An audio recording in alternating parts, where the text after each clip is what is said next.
Hi, welcome back to Real Life Revenge. My name is Sydney, and I'm 34 years old. My mom was planning to make me watch 5 kids over Christmas. She didn't ask, she announced it, like it was already decided. Like my time, my plans, and my sanity were just items she could casually cross off her holiday checklist. It started with a group family call in early December, one of those forced holiday planning video chats where everyone pretends to smile while silently dreading what's coming next. I had just poured myself coffee, still in my pajamas, when my mom cleared her throat and said, "So Sydney will stay home and watch the kids over Christmas." I actually laughed at first because it sounded so ridiculous. 5 kids? My sister's 3 under the age of 7, and my cousin's twins, toddlers, who treated silence like a personal enemy. "Sorry, what?" I asked, thinking I misheard. My mom didn't miss a beat. She smiled, that tight smile she uses when she thinks she's being generous. "It'll be good for you. You don't have kids of your own, and everyone else deserves a break." That was the moment something in me snapped. Not loudly, not dramatically, just a quiet, cold realization that this wasn't a misunderstanding. This was a plan they'd made without me, assuming I'd fold like I always had. Christmas Eve babysitting, Christmas Day babysitting, late nights, early mornings, tantrums, diapers, chaos. While everyone else ate, drank, laughed, and called it family time, I reminded her calmly that I had already booked time off work and had my own plans. My mom waved it away. "You can relax later. Family comes first." That phrase hit me like a slap. Family comes first, except when it comes to respecting me, except when it comes to my boundaries, except when it comes to asking instead of ordering. Over the next week, the messages kept coming. My sister sent me smiley-face texts like, "You're such a lifesaver." My aunt joked about how I'd be exhausted but fulfilled. No one asked if I agreed. They all spoke as if it were settled law. I started sleeping badly, waking up with a tight chest, replaying the holidays I'd already lost to just help out for a bit. I saw myself again at 26, missing a New Year's trip because I was needed. At 30, stuck cleaning up after kids while everyone else toasted champagne. Then 3 days before Christmas, I got the final confirmation, a family group message. My mom typed, "Kids will be dropped off at Sydney's place Christmas Eve morning.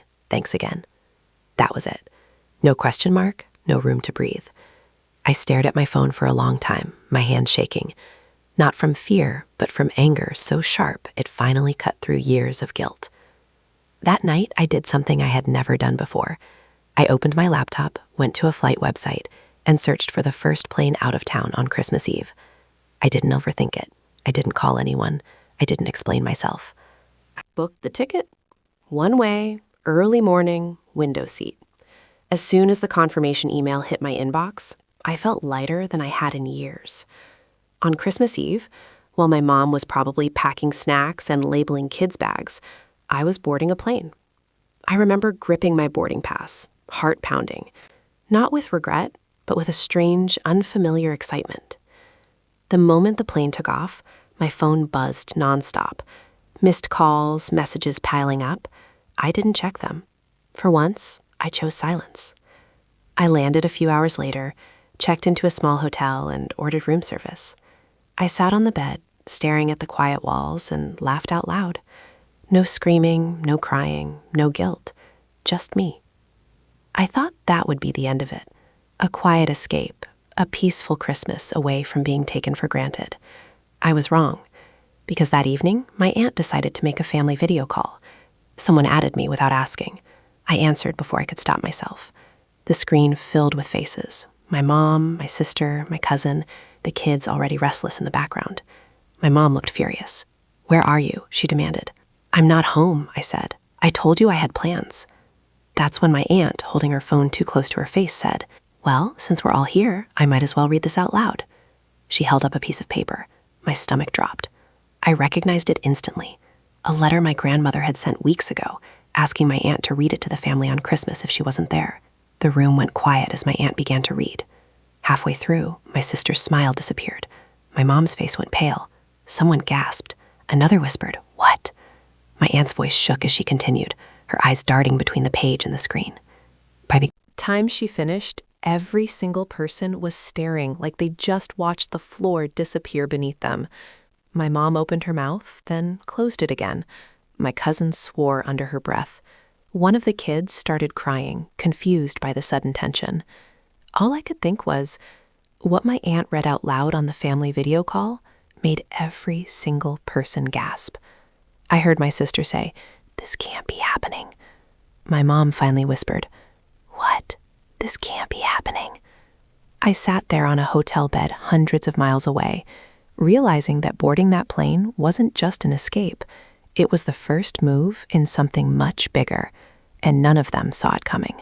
The screen stayed frozen for a few seconds after my aunt finished reading, like even the internet needed time to process what had just happened. My mom was the first to recover, her face tight, lips pressed together so hard they almost disappeared. "That letter is outdated," she said quickly, too quickly. Mom was emotional when she wrote it, but my aunt shook her head. "It's dated last month," she replied, "and it's notarized." What she had read, what made every single person gasp, was my grandmother's explanation of her will and the reason behind it.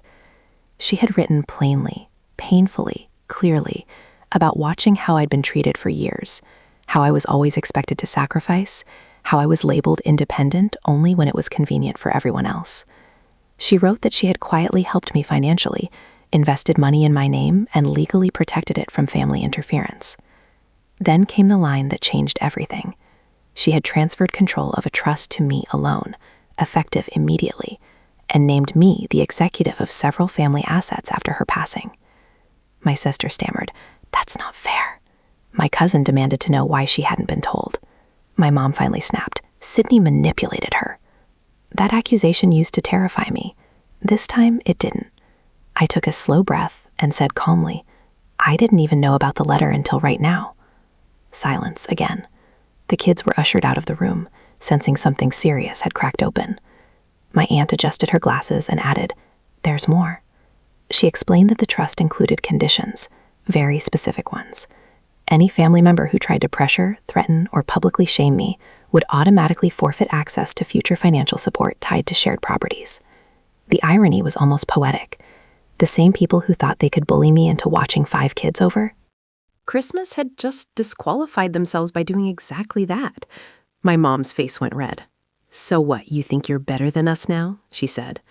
I didn't raise my voice. I didn't smile. I just said the truth. "No, I think I'm done being treated like free labor." That's when my sister lost it. She accused me of ruining Christmas. She said I abandoned family. She said I was selfish for boarding a plane instead of stepping up. And for the first time in my life, I didn't defend myself. I didn't explain. I didn't apologize. I let her words hang there, empty and exposed. My aunt finally interrupted, saying quietly, "This didn't start today. It just ended today." My mom ended the call abruptly, just like that. Black screen, no goodbye. I stared at my phone, waiting for the familiar wave of guilt to crash over me. It never came. Instead, there was relief. Deep, steady, undeniable. I ordered dessert, turned on the TV, and spent Christmas Eve exactly how I wanted, in peace. The fallout came later. Messages trickled in over the next few days, some angry, some fake nice, some suddenly respectful. My mom didn't speak to me for weeks. My sister tried once, testing the waters, asking if I could help out a little financially since I was doing so well. I said no. It was the easiest no I'd ever said. Here's the part no one talks about. Setting boundaries doesn't feel powerful at first. It feels lonely. It feels like standing in the cold after closing a door you were trained to keep open. But over time, that cold turns into clarity. I started therapy. I traveled more. I stopped explaining my choices to people who never listened. Anyway, months later, my aunt visited me. She admitted she'd been scared to read that letter out loud, but she knew it was the right thing. They needed to hear it, she said, and you needed to leave. She was right. So on Christmas Eve, I boarded a plane, and in doing so, I finally chose myself. Now, when I think back to that moment, my mom assuming I'd sacrifice again, my family shocked into silence, the words, "What? This can't be happening," echoing through that video call, I don't feel anger. I feel gratitude. Gratitude that I listened to that quiet voice inside me. Gratitude that I didn't stay. If you've ever been treated like your time doesn't matter, like your boundaries are optional, like your worth is tied to how much you give up, this story is for you. Sometimes the bravest thing you can do isn't staying and fixing everything.